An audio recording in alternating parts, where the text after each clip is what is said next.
প্রাণ ফিরতে শুরু করেছে দেশের ক্রিকেটে। 5 দিন পর মিরপুরে অনুশীলনে ফিরলেন শান্ত লিটন। চট্টগ্রামে 2 দিনের প্রস্তুতি ম্যাচের আগে গা গরমে মুশফিক মিরাজরা।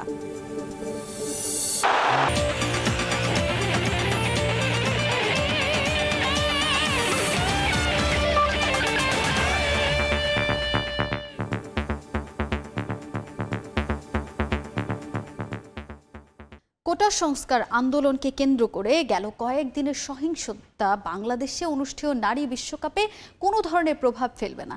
হাতে সময় থাকায় নির্বিঘ্নে আয়োজন হবে আসন্ন বিশ্বকাপের আসর, জানিয়েছেন নারী উইংয়ের চেয়ারম্যান শফিউল আলম চৌধুরী নাদেল। বিশ্বকাপ চলাকালীন দলগুলোকে নিরাপত্তা দিতে আইন শৃঙ্খলা বাহিনীর সঙ্গে আলোচনা হয়েছে বলেও জানান তিনি।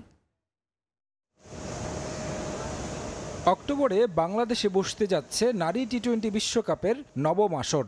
10 দলের অংশগ্রহণে অনুষ্ঠিতব্য আসরটি আয়োজনে প্রস্তুতির কমতি রাখছে না বাংলাদেশ ক্রিকেট বোর্ড। তবে কোটা সংস্কার আন্দোলনকে কেন্দ্র করে গেল কয়েকদিনের সহিংসতার পর কিছু মহলে নিরাপত্তা নিয়ে আলোচনা ওঠে। 2014 সালে নারী ও পুরুষ বিশ্বকাপ আয়োজন করেছিল বিসিবি। সে সময়ও অস্থিতিশীল ছিল দেশের পরিস্থিতি। তবে বড় 2 টুর্নামেন্ট আয়োজনে কোনো ধরনের প্রভাব পড়েনি। আসন্ন নারী টি-20 বিশ্বকাপ আয়োজনেও কোনো ধরনের সমস্যা হবে না বলে জানান নারী উইংয়ের চেয়ারম্যান। আইসিসির যে কোনো টুর্নামেন্টে, সেটা বাইলেটারাল হোক বা অন্য কোনো টুর্নামেন্টে হোক, বাংলাদেশের আইন শৃঙ্খলা বাহিনী বা প্রশাসন, সরকার যেভাবে এই টুর্নামেন্ট গুলোতে সহায়তা করে থাকে, বিভিন্ন সাপোর্ট দিয়ে থাকে, যথাযথ নিরাপত্তার মধ্য দিয়ে হবে সেটা আমরা নিশ্চিত। পরিস্থিতি যেহেতু স্বাভাবিক হয়ে গিয়েছে, আমি মনে করি এটা নিয়ে উদ্বিগ্ন হওয়ার বা দুশ্চিন্তা করার কোনো কারণ নেই। স্বল্প সময়ে সহিংসতা নিয়ন্ত্রণে আসায় বিশ্বকাপ প্রস্তুতিতেও কোনো ধরনের প্রভাব পড়েনি। পূর্ব নির্ধারিত পরিকল্পনা অনুযায়ী বিশ্বকাপ আয়োজনের কার্যক্রম চলমান রয়েছে। তাছাড়া আসর চলাকালীন সফরকারী দলগুলোকে কী ধরনের নিরাপত্তা দেওয়া হবে সে ব্যাপারেও ক্রীড়া মন্ত্রণালয় ও সরকারের সঙ্গে আলোচনা হয়েছে বিসিবির। স্বরাষ্ট্র মন্ত্রণালয়ে আইন শৃঙ্খলা বাহিনীর সঙ্গে বিসিবির একটি সভা হয়। ক্রীড়ামন্ত্রী মহোদয় এবং আমাদের বোর্ড প্রেসিডেন্ট তিনিও সেখানে থাকেন। যে টিমগুলো হোটেলে থাকবে সেটার নিরাপত্তার দায়িত্ব, ভেন্যুর নিরাপত্তার দায়িত্ব, টুর্নামেন্ট এবং প্র্যাকটিসের জন্য যখন টিমগুলা যায় তাদের যে প্রোটোকল অনুযায়ী যেভাবে যতটুকু নিরাপত্তা দেয়া প্রয়োজন আমরা সেটাই তাদের জন্য প্রোভাইড করব। 3 থেকে 20 অক্টোবর ঢাকা ও সিলেটে অনুষ্ঠিত হবে নারী টি-20 বিশ্বকাপ। তারেক হাসান শিমুল, সময় সংবাদ, ঢাকা। চট্টগ্রামের সাগরিকায় দ্বিতীয় দিনের মতো অনুশীলন করেছেন বাংলাদেশ টাইগার্স এবং বিসিবির হাই পারফরম্যান্স ইউনিটের ক্রিকেটাররা। 3 দিনের প্রথম প্রস্তুতি ম্যাচ বাতিল হলেও আগামীকাল একটি 2 দিনের প্রস্তুতি ম্যাচ খেলার সিদ্ধান্ত নিয়েছে বিসিবি, যেখানে লাল দলের মুশফিক নিজেদের বিপক্ষে খেলবেন সবুজ দলের মুমিনুল তাইজুলরা। পাকিস্তান সফরের দল ঘোষণা করার আগে এই ম্যাচটাকে তুরুপের তাস হিসেবে দেখছে টাইগার টিম ম্যানেজমেন্ট।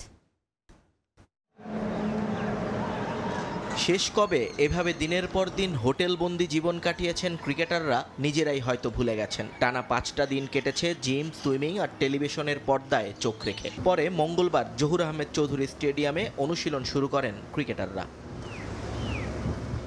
বুধবার সেই ধারাবাহিকতায় সাগরিকায় সকাল থেকেই ছিল ক্রিকেটারদের পদচারণায় মুখর। মুশফিক, মিরাজ, মুমিনুল, সাইফ, এবাদত, খালেদদের সঙ্গে এইচপির তরুণরাও মেতেছিলেন খুনসুটিতে। অনুশীলনের শুরুতে সাধারণত গা গরমের জন্য ফুটবল খেলার রীতিটাই অনুসরণ করেন বাংলাদেশের ক্রিকেটাররা, কিন্তু এদিন মাঠের মধ্যে রীতিমতো নেট বসিয়ে ভলিবল ম্যাচ খেলেন সবাই। টানা 2 সেটে ঘাম ঝরিয়ে পরে শুরু হয় ব্যাট বলের অনুশীলন। সাগরিকার সেন্টার ফিল্ডে 2টো নেট বসিয়ে একটাতে পেসার এবং আরেকটাতে স্পিনারদের নিয়ে কাজ করেন কোচিং স্টাফের সদস্যরা। স্পিনারদের নেটে হাত ঘুরিয়েছেন লাল এবং সবুজ দলের মেহেদী হাসান মিরাজ, নাসুম আহমেদ, তাইজুল ইসলাম এবং নাইম হাসানরা। আর পেস বোলারদের মধ্যে অনুশীলনে বেশ সিরিয়াস ছিলেন শফিকুল ইসলাম, রুয়েল মিয়া, নাহিদ রানা আর খালেদ আহমেদরা। আলাদা করে নিজের বোলিং নিয়ে কাজ করতে দেখা গেছে এবাদত হোসেনকে। এর মাঝে আবার সেন্টার উইকেটে কিছুক্ষণ ব্যাটিং করেছেন এনামুল হক বিজয়।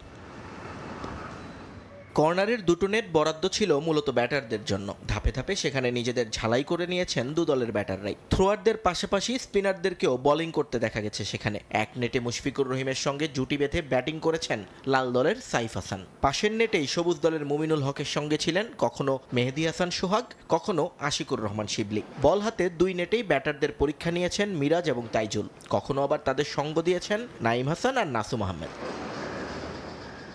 3 দিনের প্রথম প্রস্তুতি ম্যাচটা বাতিল হওয়ায় খুব দ্রুততার সঙ্গে এবার দুদিনের এই ম্যাচ আয়োজন করেছে বিসিবি। যদিও শান্ত, লিটন, জাকিরদের মতো ক্রিকেটাররা থাকছেন না এই ম্যাচে। নিয়ন মুহাইমিন, সময় সংবাদ। আবারও স্বাগত খেলার সময়। চ্যাম্পিয়ন্স ট্রফিতে নতুন মোড়। পাকিস্তানের বাইরে ভারতের চ্যাম্পিয়ন্স ট্রফির ম্যাচগুলো আয়োজন করতে পিসিবিকে বাড়তি অর্থ বরাদ্দ দিতে রাজি হয়েছে আইসিসি, এমন খবর প্রকাশ করেছে বেশ কয়েকটি গণমাধ্যম।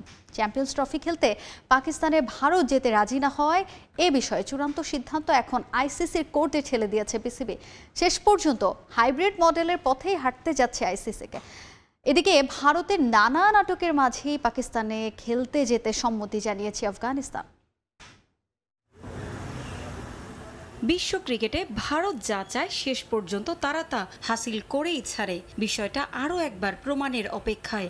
আগামী বছর চ্যাম্পিয়ন্স ট্রফিতে ভারতের খেলার ভবিষ্যৎ নিয়ে গেল কদিন ধরেই উত্তাপ ক্রিকেট বিশ্বে। ভারতকে পাকিস্তানে যেতে রাজি করাতে একের পর এক চেষ্টা করেও ব্যর্থ পিসিবি। সবশেষ শ্রীলঙ্কায় আইসিসির সভায় আলোচ্য সূচিতে না থাকায় এ বিষয়ে কোনো আলোচনা করেনি দুদেশের ক্রিকেট কর্তারা। এই সভার পর অনেকটাই হাল ছেড়ে দিয়েছে পিসিবি। ভারতের পাকিস্তানে যাওয়া না যাওয়া আইসিসির উপরই ছেড়ে দিয়েছেন পিসিবির প্রধান মোহসিন নাকভি। রাজনৈতিক অস্থিরতার কারণে 2012 সালের পর থেকে বন্ধ ভারত পাকিস্তান দ্বিপাক্ষিক সিরিজ।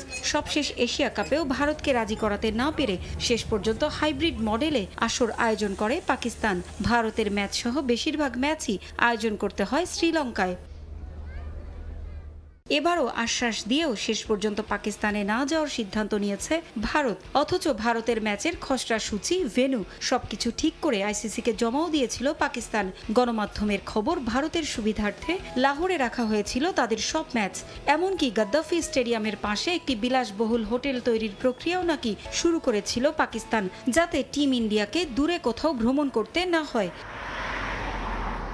কিন্তু ভারত নিজেদের সিদ্ধান্তে অটল থাকায় চূড়ান্ত সিদ্ধান্ত নেবে এখন আইসিসি। ভারতের কথা মতো না চললে বড় অঙ্কের ক্ষতির মুখে পড়তে হবে ক্রিকেটের নিয়ন্ত্রক সংস্থাকে, সেটা ভালোই জানা আইসিসির। তাই তো ভারতের মন রেখেই পাকিস্তানকে বাড়তি অর্থ দিতে রাজি হয়েছে তারা। ভারতের ম্যাচগুলো পাকিস্তানের বাইরে আয়োজন করতে যে অতিরিক্ত অর্থের প্রয়োজন সেটা দিতে নাকি প্রস্তুত আছে আইসিসি, যাতে করে চ্যাম্পিয়ন্স ট্রফি আয়োজন করে ক্ষতির মুখে পড়তে না হয় আয়োজক পাকিস্তানকে। তাই আবারও হাইব্রিড মডেলেই যে হচ্ছে চ্যাম্পিয়ন্স ট্রফি, সেটা এখন দিনের আলোর মতোই পরিষ্কার। এদিকে ভারতের নানা নাটকের মাঝেই সুখবর পেয়েছে পাকিস্তান। আগামী বছর চ্যাম্পিয়ন্স ট্রফি খেলতে পাকিস্তানে যেতে সম্মতি জানিয়েছে আফগানিস্তান ক্রিকেট বোর্ড। পারভিন আক্তার, সময়। এই ছিল খেলার সময়ের এখনকার আয়োজনে। প্রবাসের সময়ের সঙ্গে থাকবেন সহকর্মী ছোঁয়া খন্দকার। ধন্যবাদ আজিম। প্রবাসের সময় নিয়ে ফিরছি কিছুক্ষণ পর, সঙ্গেই থাকুন সময়ের।